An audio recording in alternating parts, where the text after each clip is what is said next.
if you look at, so there was enough research with a particular questionnaire that people were able to track the changes in levels of assertiveness, basically that kind of component of extroversion that's about, you know, taking charge of things and being forceful, moving toward what you want, you know, that kind of goal directed activity, right? Um, and if you look over these three different historical time periods, you see this change in women's levels of assertiveness, specifically in different cohorts. So it's relatively high between, let's see, it's relatively high in the 1930s and 40s. Then it becomes relatively low in the 1950s and 60s, and then it becomes relatively high again in the 70s and 80s, you know, presumably continuing, but this study was done back in like the early 90s, and so it was looking at that Right. span of time. Um, so I always ask my students, it's like, well, what can you think of that might have been responsible for those changes in terms of historical events?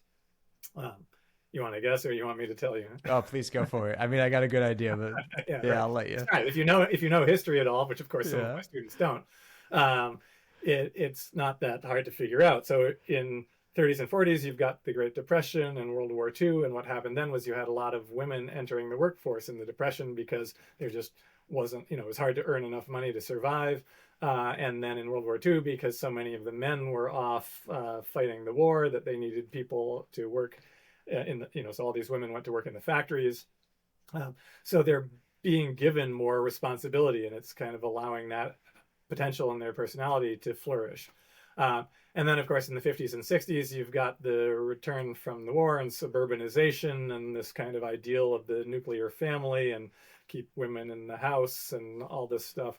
And then, of course, you know, around end of the 60s, beginning with the 70s, you've got, you know, you've got women's lib and the civil rights movement, and you've got and the sexual revolution, and suddenly you've got this whole big freeing effect again in society.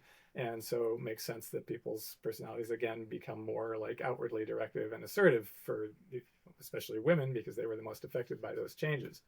Um, so yeah, so who knows what's going to happen with the information age, right, and the Right. smartphone age and the internet age, but it could do some things. I mean, we do know that when people have more kind of diverse and enriching experiences, like somebody goes and studies abroad for a while, it tends to increase their levels of openness to experience, which is one of the big five traits, right? Which basically refers to people's tendency to be curious and thoughtful and interested in information, interested in art, interested in intellectual things. Um, so, uh, you know, you were bringing up the fact that there's all this information that you're exposed to through the internet. Will that generally tend to increase people's levels of openness? You know, it's you might conclude that, or you could worry more about the other thing you mentioned, that it could be overwhelming. And you know, this gets at the ambivalent nature of things that are unpredictable or unknown. It's a fascinating category of stimuli, and maybe the most important category of stimuli, because it's the only one to which we have this innate ambivalent response. Something that was unpredicted or that was unknown or unfamiliar is innately both rewarding or both promising and threatening, let's say. So Mm-hmm. uh, we often think of a reward as the thing that you get, but psychologists talk about incentive reward, which is a cue that you might be able to get the thing that you want. That's what triggers dopamine. So dopamine really is a response more to incentive reward than to consumatory or hedonic reward, just when you're actually getting something that you like.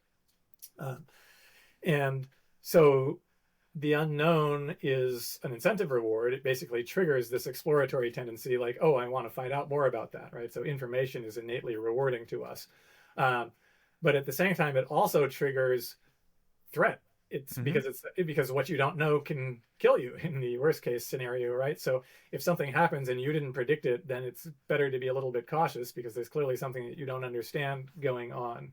And so a lot of it has to do with the magnitude of the frameworks or the understanding schemas that get disrupted, right? Like if something really dramatically unknown happens, then you're likely to respond first with fear.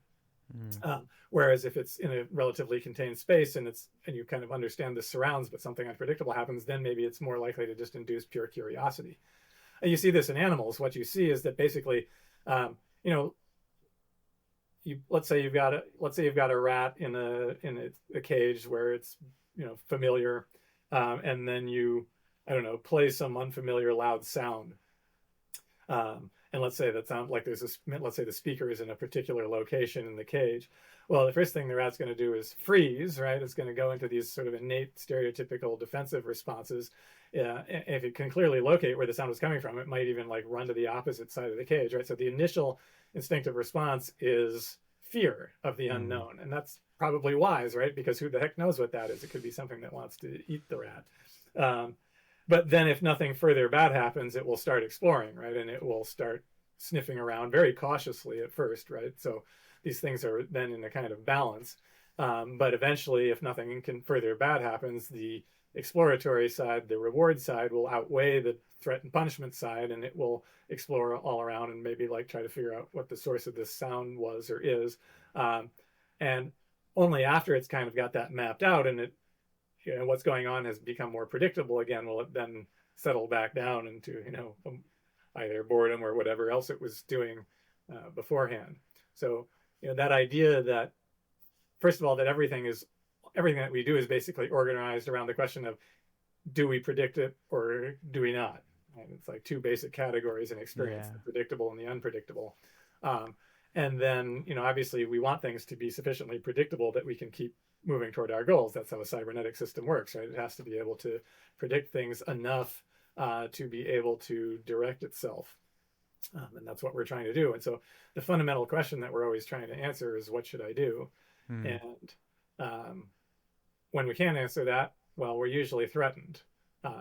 If we feel like, okay, I'm not worried about any of my existing goals and I've got a little free time and this is kind of interesting, then we explore. And so from an evolutionary perspective, threat predominates over reward in terms of the unknown, and you can see why, because you'd better first make sure that everything's not going to go to hell before you start exploring it. Yeah. And of course, Well, you see people, right? This is a prime difference in personalities, that some people are really balanced toward exploration and get themselves into all kinds of crazy situations where you think, like, good God, what made you think that was a good idea, right?